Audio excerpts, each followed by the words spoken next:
Hare Rama, Rama Rama, Hare Hare Krishna.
भगत भगवान की, श्री वृंदावन बिहारी लाल की, श्री राधे कृष्ण भगवान की, श्री मूर्ति महामाया मैया की, श्री चंडी मैया की, श्री शीतला मैया की, बाकी समस्त देवी देवताओं की, अपने अपने गुरु माता पिता की जय जय श्री राधे, जय जय श्री राधे, जय जय श्री राधे।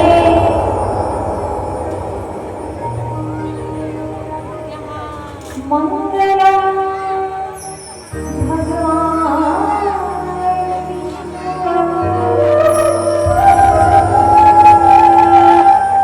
मंगलम गरुड़ध्वजा,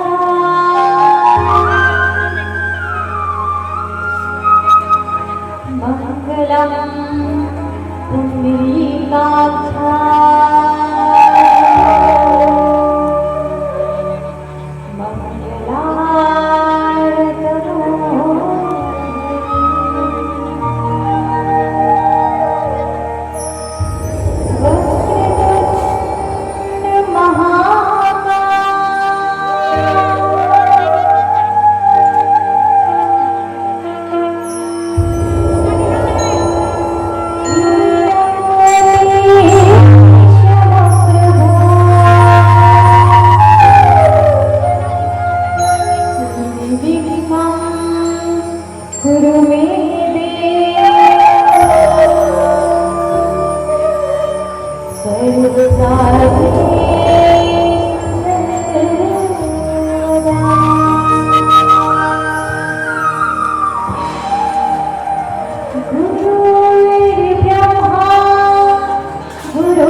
कथा प्रेमी, भागवत प्रेमी, सभी कविताओं, सभी पवित्र आत्माओं को मेरा हाथ जोड़कर प्रणाम।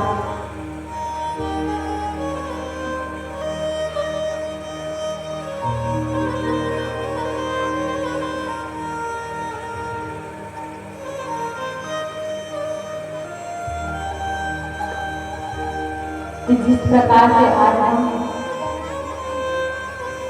इस पवित्र स्थान में एकत्रित हुए हैं, ऐसे ही एक परम पवित्र स्थान, परम शांत स्थान, जिस स्थान का नाम है नैमिषारण्य क्षेत्र। जैसे आज यहाँ अधिक संख्या में भक्तजन जैसे विराजित हैं, ऐसे ही जो परम शांत स्थान है नैमिषारण्य, वहाँ पर 88,000 ऋषिगण विराजित और ऋषिगणों की उम्र इतनी लंबी लंबी है कि ये जो युग है ये कितने बार परिवर्तन हो चुका है, कितने बार बदल चुका है, इसे वो देख चुके हैं। मतलब कई लाखों उम्र वाले संत जन विद्वान हैं वहाँ पर विराजित हैं और हमारी उम्र कितनी है, केवल 100 वर्ष, लेकिन हमसे कई ज्यादा उम्र वाले, लाखों हजार उम्र वाले संत जन वहाँ पर विराजित हैं। बड़े बड़े विद्वान पंडित वहाँ पर विराजित हैं। 86,000 ऋषिगण उस परम पवित्र स्थान नैमिषारण्य में विराजित हैं और उसी परम पवित्र स्थान जो नैमिषारण्य है, उसी 88,000 ऋषिगण के बीच में केवल 20 वर्ष के श्री सूत जी महाराज का आगमन होता है। और जैसे ही श्री सूत जी महाराज के आगमन होता है, श्री सूत जी महाराज को आते देखते हैं कि तुरंत सभी ऋषिगण खड़े हो जाते हैं और खड़े हो गए उनका आदर सत्कार करने लगते हैं कि आइए महाराज बैठिए, विराजित होइए। बड़ी कृपा की कि आप यहाँ आज आ गए। सभी उनका आदर सत्कार करने लगते हैं। जिन्हें ऋषि मुनि की उम्र इतनी लंबी है, इतने बड़े बड़े विद्वान पंडित हैं, लेकिन केवल 20 वर्ष के श्री सूत जी महाराज को देख करके सब खड़े हो गए, उनका आदर सत्कार करने लगते हैं। तो श्री सूत जी महाराज 88,000 ऋषिगण जो बैठे हुए थे उनसे पूछने लगते हैं कि ये सब आप क्या कर रहे हैं, इतने लंबे लंबे उम्र वाले संत महाराज यहाँ पर हैं और आप सभी मुझे केवल 20 वर्ष की सूत को देख करके आप सब खड़े हो गए, मेरा आदर सत्कार कर रहे, आइए महाराज बैठिए। ये सब आप क्यों कर रहे हैं? तो जो 88,000 ऋषिगण हैं, उन सभी ऋषिगण को संवादी ऋषि कहा जाता है। तो संवादी ऋषि श्री सूत जी महाराज कहने लगते हैं कि ये सूत जी महाराज, कोई बल में बड़ा होता है, कोई धन में बड़ा होता है, कोई आयु में बड़ा होता है, लेकिन जो सबसे ज्ञान में बड़ा होता है उसे ही सबसे बड़ा माना जाता है। धन विद्या बल विद्या आयु वृद्धस्थ है वचन ते सर्वे ज्ञान विद्या किंकिरा शिष्य किंकिरा। कोई धन में बड़ा होता है, कोई बहुत धनवान होते हैं, धन की अधिकता होती है, धनवान होते हैं, धन में बड़े होते हैं। कोई बल में बड़ा होता है, कोई बहुत ताकतवर होते हैं, बहुत शक्तिशाली होता है, और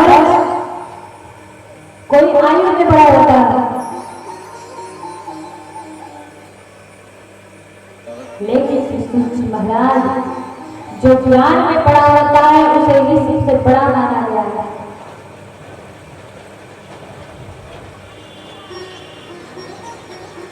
और जो अज्ञान रूपी अंधकार है, उस अज्ञान रूपी अंधकार को आप दूर करने में करोड़ों सूर्य के समान है। तो आपका आदर सत्कार करना तो स्वाभाविक है। उन्हें आसन देते हैं, आसन पर श्री सूत जी महाराज को बैठाते हैं और सभी नीचे विराजित हो जाते हैं, बैठ जाते हैं और श्री सूत जी महाराज को बारंबार प्रणाम करते हुए कहने लगते हैं कि हे सूत जी महाराज, ज्ञान रूपी जो अंधकार है उसे दूर करने में आप करोड़ों सूर्य के समान हैं। तो कृपा करके आप कोई ऐसा मार्ग बताओ कि मनुष्य को जल्दी से जल्दी कृष्ण के चरणों में प्रीति हो जाए, भगवान प्राप्ति हो जाए। कोई ऐसा मार्ग बताओ।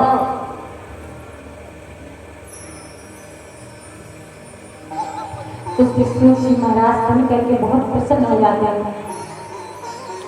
क्यों प्रसन्न हो जाते हैं?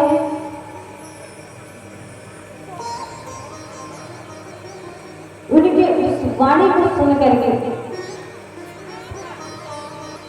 क्योंकि मनुष्य अगर किसी संत के पास जाते हैं तो क्या कहने लगते हैं, क्या पूछने लगते हैं, भाई हमारा व्यापार कैसे चलेगा, आगे की हमारी जीवन कैसे चलेगी। तो कहते हैं अन्न का कण और संतों का क्षण कभी व्यर्थ जाने नहीं देना चाहिए। ये दोनों ही अमूल्य माना गया है। संतों के पास जाकर के व्यर्थ की प्रश्न कभी नहीं करना चाहिए कि व्यापार कैसे चलेगा, संतान कितने होंगे, जीवन कैसे चलेगा, ये सब प्रश्न कभी नहीं करना चाहिए। बल्कि संतों के पास जाकर के ये प्रश्न करना चाहिए कि कृष्ण के चरणों में प्रेम कैसे हो, कृष्ण के चरणों में प्रीति कैसे हो।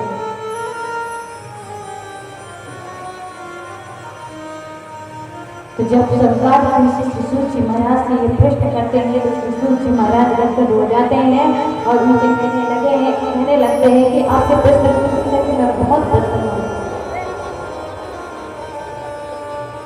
क्योंकि हम जो मनुष्य हैं ये अपने जीवन को ऐसे ही व्यर्थ में गवा रहे हैं। उठने जागने खेलने, बचपन, युवा होना, वृद्ध अवस्था होना और पूरे जीवन को ऐसे ही धन कमाने में, खेलने कूदने में, व्यर्थ में ही नष्ट कर देते हैं। जो मूल्य हमारा जीवन है, काल लाल मुख ग्रास त्रास में नाश ये देते, जो काल रूपी सर्प है उसके मुख में हम सब ग्रास बन करके बैठे हुए हैं। जैसे ही वो काल सर्प अपना मुख बंद कर लेगा तुरंत हमारे मृत्यु हो जाएगी।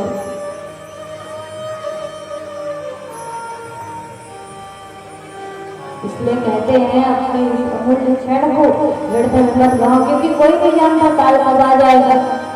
अगर हम ये सोच करके रहते हैं कि चलो भाई हमारी बुढ़ापा होना है तो तपस्या करेंगे, जब करेंगे भगवान को याद करेंगे तो ये हमारी भूल है। अगर इस विचार में रहेंगे तो कब हमारी मृत्यु हो जाएगी हमको मालूम नहीं पड़ेगा। हमको बस यही सोचते रहेंगे कि बुढ़ापा अवस्था आने से पहले ये मृत्यु हो गई तो क्या कर सकते हैं।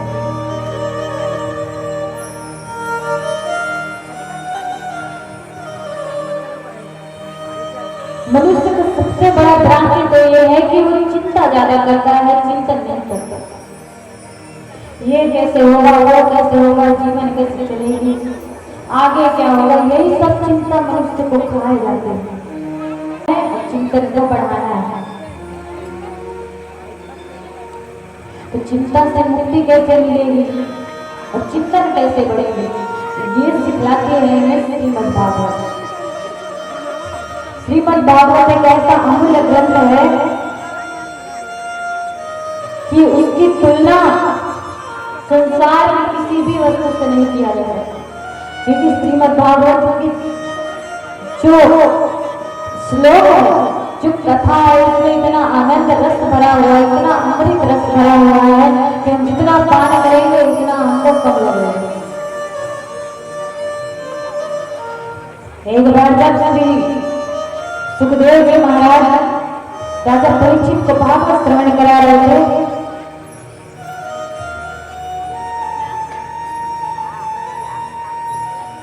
तो सभी देवता लगा करके स्वर्ग से सभी देवता गणाए अपने यहाँ से अमृत कलश लेकर के और सुखदेव जी महाराज से कहने लगे ये अमृत कलश आप रख लो और श्रीमद् भागवत की कथा हमें दे।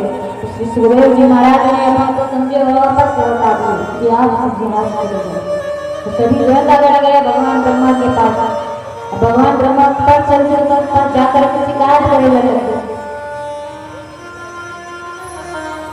सुखदेव महाराज कह गए इतना बड़ा कथा अमृत कलश लेकर के गए हैं लेकिन हम क्लास में बोले ले रख ले और भागवत की कथा अमृत हमारे दे दे, लेकिन नहीं दी।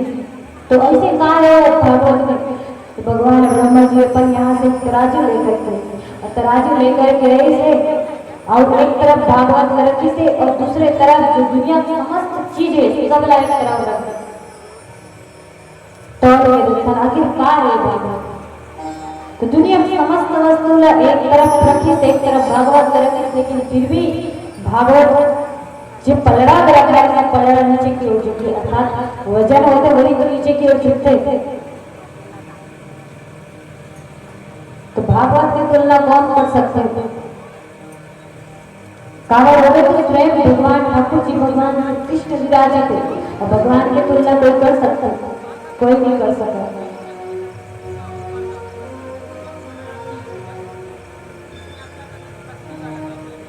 तो श्रीमद् भागवत जो है इतना अमूल्य ग्रंथ है,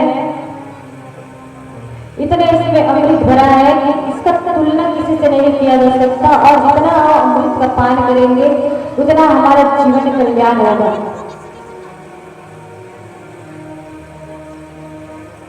हम मनुष्यों का कल्याण होगा। अब इस युग में सब देखते होंगे धर्म जो है मिटता जा रहा है, खत्म होता जा रहा है।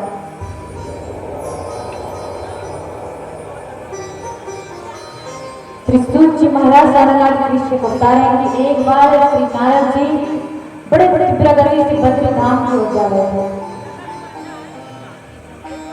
और वहां पर बैठे थे सनत कुमार जी, बड़े बड़ी प्रगति से उदास होकर के नारद जी जा रहे थे। उनको देखा, उनके पास चले गए, बोले नारद जी क्या बात है, इतनी उदास और प्रगति से कहाँ जा रहे थे? कथम बंदी मुखा चिंतरो भवान वर्तम गम्यते पुत्र कृतस्य गम्यम तत्। इतनी तीव्र गति से आप कहाँ जा रहे हैं?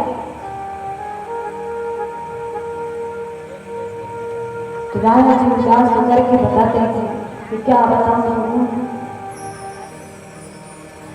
इस पृथ्वी लोक में क्या क्या हो रहा है आपको कुछ भी मालूम नहीं। मैं पृथ्वी लोक को सर्वश्रेष्ठ समझता था, यही सोच करके मैं पृथ्वी लोक में गया, हरित क्षेत्र में गया, कुरुक्षेत्र में गया, सेतु बांधवामेश्वर में गया, पुष्कर में गया, काशी में गया, लेकिन कहीं भी मुझे संतुष्टि नहीं मिली। क्यों संतुष्टि नहीं मिली? क्योंकि इस पृथ्वी में लोगों की प्रवृत्ति ऐसे हो गई है कि किसी के पास भी भगवान के लिए समय नहीं है।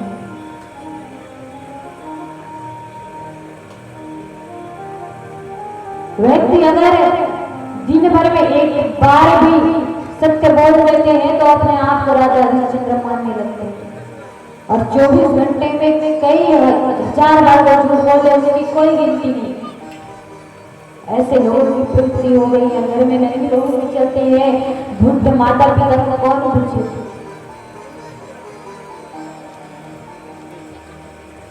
इस पृथ्वी लोक में अत्याचार हो रहा, भ्रष्टाचार हो रहा, गाय के ऊपर अत्याचार हो रहा, वो गाय जिसके अंदर प्रत्येक 30 करोड़ लोग विराजित रहते उसके ऊपर अत्याचार हो रहा।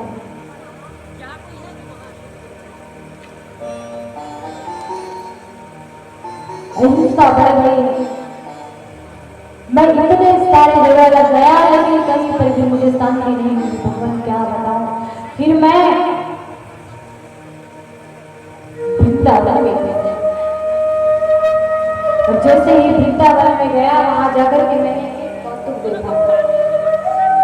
एक युवा स्त्री एक स्थान में बैठ करके चारों ओर देख रही थी और उदास होकर के उनकी आंखों से अश्रुधारा बह रही, और उनके पास 2 वृद्ध पुरुष पड़े हुए थे निश्चित अवस्था में। नारद जी उस युवा स्त्री के पास उनके समीप गए, उनसे जाकर के पूछने लगी, देवी आप कौन हो और इस प्रकार चारों तरफ देख रही हैं और आपके आंखों से आंसू क्यों बह रहे हैं? और ये जो पुरुष यहाँ पर पुरुष जो यहाँ पर पड़े हुए हैं मूर्छित अवस्था में, जो पुरुष पड़े हुए हैं ये कौन है और आप इस प्रकार का रुदन क्यों कर रहे हैं? हे देवी अपना परिचय दे, वो कौन हो, क्या दुख है। तो बताती है, जैसे ही नारद जी को देखते ही तुरंत खड़े हो जाते, दोनों हाथ जोड़ लेती है, प्रणाम करने लगती है और अपना वृत्तांत बताती है, अपना परिचय देती है कि मैं भक्ति हूँ और ये दो मूर्छित अवस्था में जो पुरुष यहाँ पर पड़े हुए हैं ये दोनों मेरे पुत्र हैं, ज्ञान और वैराग्य।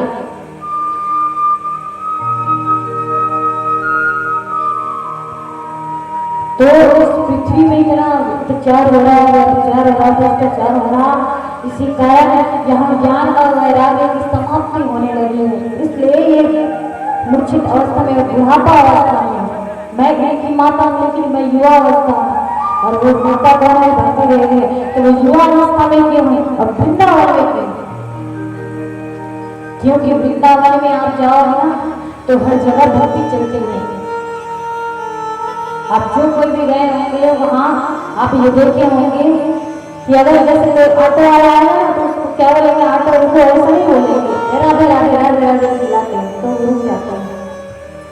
कोई दूध वाला अगर आ गया तो दरवाजा खटखटाएंगे तो दूध ले लो, ये नहीं कहेंगे राधे राधे कहेंगे, समझ जाते हैं। तो हर जगह सब्जी वाले भी देखोगे तो राधे राधे, एक कोई व्यक्ति एक दूसरे को देखेंगे तो राधे राधे राधे राधे, निरंतर 24 घंटे वहाँ राधे राधे को उच्चारण चलता रहता है, मतलब भक्ति नाचती है वहाँ, सबके मुख पवित्र होता है क्योंकि निरंतर उनके मुख में राधे राधे चलता है। लेकिन हमारे इस युग में क्या वृंदावन में तो अभी भी वहाँ राधे राधे का उच्चारण चलता है, लेकिन हर जगह ये उच्चारण नहीं होता। भगवान के लिए किसी के पास समय नहीं है। ये तो विचार करके आप अपने ऊपर लेकर के देखो, दिन भर में कितना बार भगवान के नाम लिखो, 24 घंटा में कितना बार भगवान के नाम लिखो बताओ। जैसे कि हे भगवान, हे राम, जैसे कृष्ण, राधे राधे, कुछ भी हो, 24 घंटा में कितना बार नाम लेते चलो, जो नाम लेते हैं ना भगवान के चरण लेते हाथ खड़ा कर देंगे, और जो नहीं ले वाला खड़े नहीं करना है, जो लेते सच्चे दिल से वही हाथ खड़े करना। पीछे पिताजी जितना जन बैठे हो, जो भी भगवान राम राम कहा था एक दूसरा देख करके, या हे भगवान जो भी, तो हाथ खड़ा कर दो। दिन भर में कितना बार नाम उच्चारण करते थे, हाथ खड़ा कर। मोला भी तो पता चलना चाहिए ना, बड़गांव में इतना जन भक्त है, एक साथ हाथ खड़े करो तब समझ में।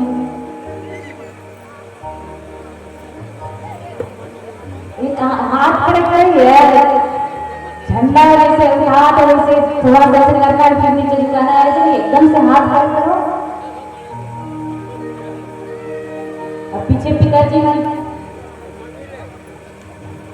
भगवान के नाम स्मरण नहीं करो, संकोच वाला बात नहीं, जो भी स्मरण करता हो हाथ खड़े करो।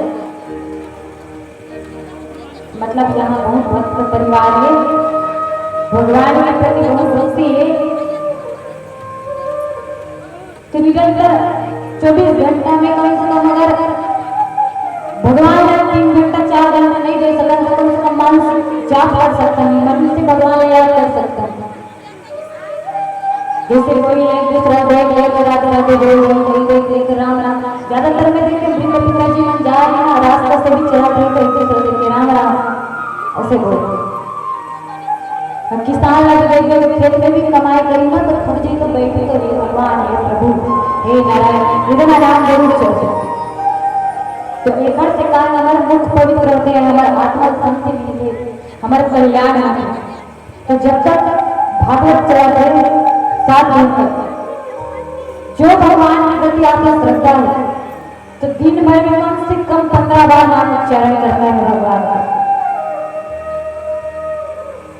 और जो नहीं करेगी ओला सजा दे देगी। सजा भी बता रहे हैं, जब कृष्ण जन्म हो रही है तो नृत्य करना पड़ता है, तो जो दिन में 15 बार भगवान के नाम स्मरण नहीं करिए या भजन जब चलिए तो दोनों हाथ करके ताली हंडी बजे जताए लगे होकर ये परिश्रम से है सजा है कि सामने आके खड़े होकर नृत्य करता है भजन कृष्ण जन्म के लिए, रुक्मिणी विवाह के लिए सामने लाके, और नाम भी होना है। तो सजा से अगर बचना है तो कम से कम 20-24 घंटा में 15 बार भगवान के नाम उच्चारण करना है, भगवान के नाम लेना है, ऊपर से कल्याण आप मन की ही होना है।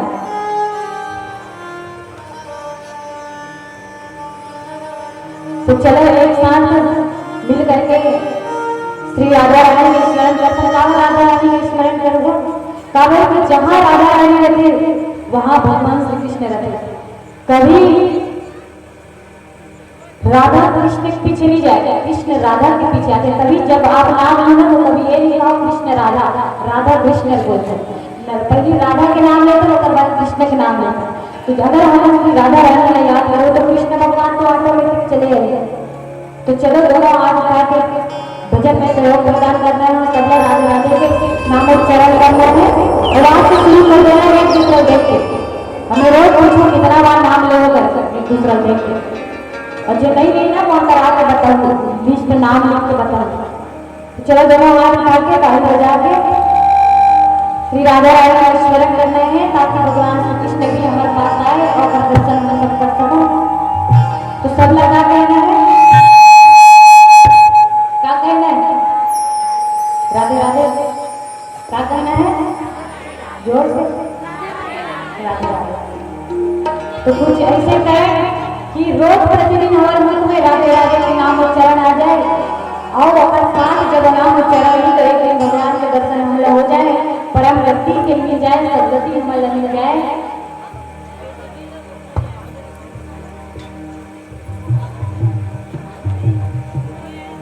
तो कुछ ऐसे व्यवस्था करते हैं कि हम सबके मुख में रोज प्रतिदिन जीवन भर राधा रानी के नाम आना चाहिए। बोलिए श्री कृष्ण कन्हैया लाल की, श्री राधा रानी की।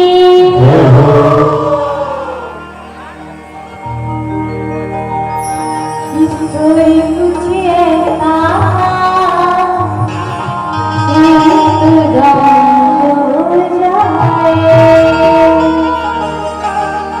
का इंतजाम हो रहा है, का इंतजाम हो रहा है। जुबा पे राधा राधा राधा नाम हो जाए।